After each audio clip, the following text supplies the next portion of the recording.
Ce que j'ai pensé de cette conférence, c'était une conférence de très haut niveau. C'était un besoin de la ville. On a besoin de coups de boost comme ça. On a besoin de ce genre d'électrochoc pour pouvoir affronter notre journée, parce que c'est pas toujours évident le monde entrepreneurial. Donc voilà, je pense que c'est aussi la raison pour laquelle je suis venue. Je voulais avoir mon coup de boost de la journée, pourquoi pas de l'année. Et voilà. Ce qui m'a marqué pendant cette conférence, c'était la valeur du conférencier.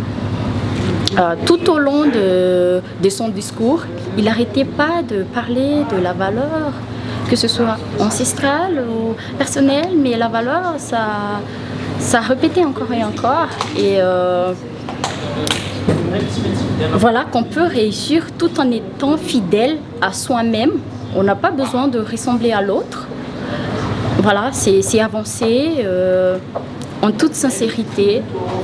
Voilà, je pense que je vais imiter ça, je vais suivre ça. Et aussi, il faut être sportif dans la vie.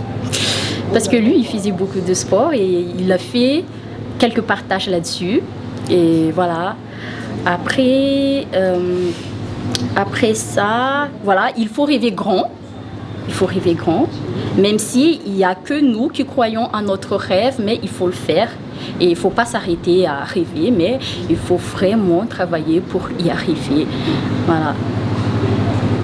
Alors, ce que j'ai aimé avec la conférence, c'est cette humanité. Alors, c'est vrai c'est un businessman, mais derrière tout ça, il y a cette humanité qui s'exprime. Il y a de l'amour.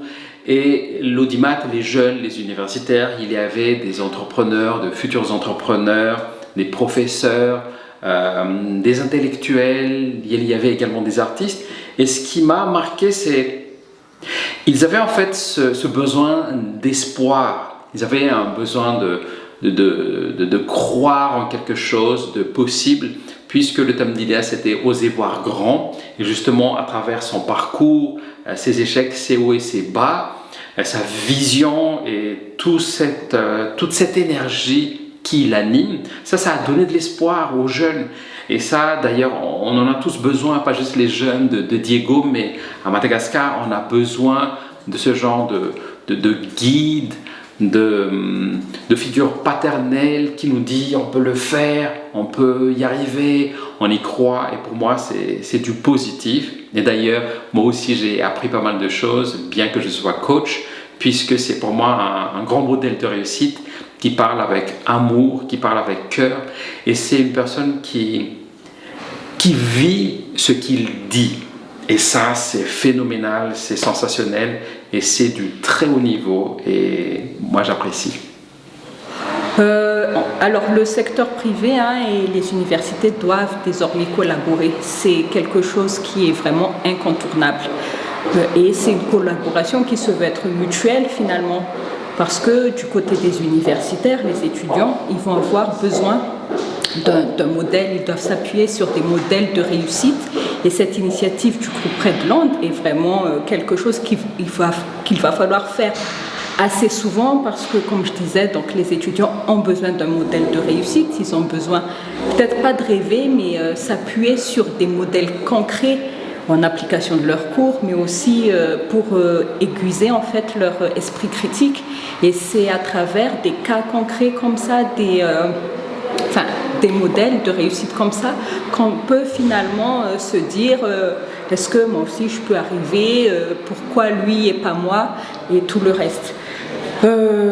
Donc je disais, c'est un échange mutuel parce que du côté des universitaires aussi, il y a des chercheurs, il y a beaucoup de modèles de recherche, il y a beaucoup de recherches scientifiques qui ne sont pas exploitées, des mémoires, des thèses, des doctorats et qui finissent dans un placard sur une étagère et qui peuvent finalement être exploités pour l'électricité, pour la santé, même pour l'éducation, pour plein de choses, en économie, en gestion, en droit et en sciences politiques. Et c'est dommage que ces travaux en fait restent dans un placard et ne soient pas exploités.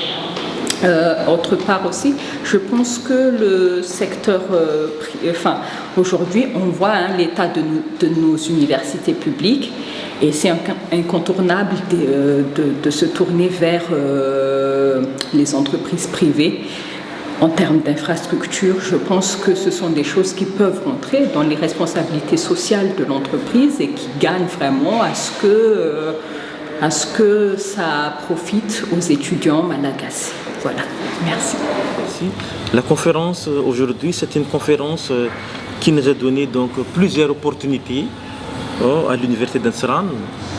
Voici donc les raisons. Premièrement, donc, il y avait donc ce qu'on appelle des témoignages de la part d'une personne qui arrive à réussir dans la vie professionnelle. Et ce témoignage donc, nous a donné une opportunité pour nos jeunes, pour nos étudiants, d'avoir le déterminisme dans leur vie professionnelle. Et cette conférence aussi a marqué ce qu'on appelle une activité académique. Pourquoi? Parce que la plupart du temps, donc, c'est toujours le même prof qui est là en classe. Mais aujourd'hui, il y avait donc d'autres personnes, une personne qui est dans la qualité purement professionnelle, qui était là pour faire le témoignage. Et là, ce qu'on appelle, cette conférence nous a donné ce qu'on appelle de la théorie vers la pratique, parce que le discours d'Elias a donné ce qu'on appelle la matérialisation de la théorie que nous étudions après en classe. Et ça, c'est une occasion d'or pour nos jeunes d'avoir du courage pour réussir dans leur vie professionnelle. Merci.